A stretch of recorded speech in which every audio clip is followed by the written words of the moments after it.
So ayan, kakaligo ko lang. Kakatapos ko lang maligo pala. Tapos nag-ready ako kasi meron kaming practice ng sayaw para next week. So ayan, late na tayo. Ang call time 12. Alas 2 na ng hapon. Pero bago ang lahat, i-unbox natin yung binigay ni Irish. Ay, nako, papansin. Hindi mo ialog-alog dyan sa camera. Yan, i-unbox natin siya. Regalo niya to para din sa mga bata. Ayan, na magulo. So, i-unbox natin siya. So, ayan. Ganyan siya. Siyempre, alamin natin ano yung mga laman. Para makapagpasalamat tayo kay Irish ng maayos.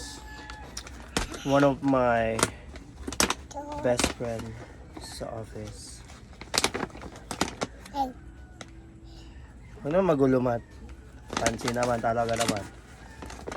Ay, wow! Ha? Ano? Tingin ka dito. Hi ka daw. Hi! Hi.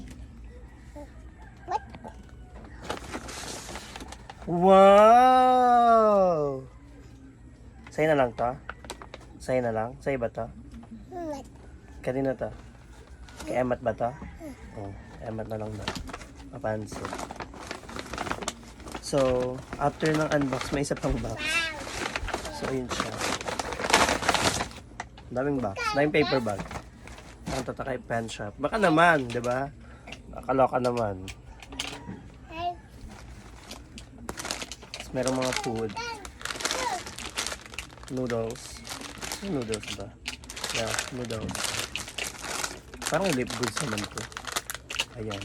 Dead may yung background kasi kaya sinabi ko nag-aasikaso ako, nag-prepare ako. Meron kaming practice.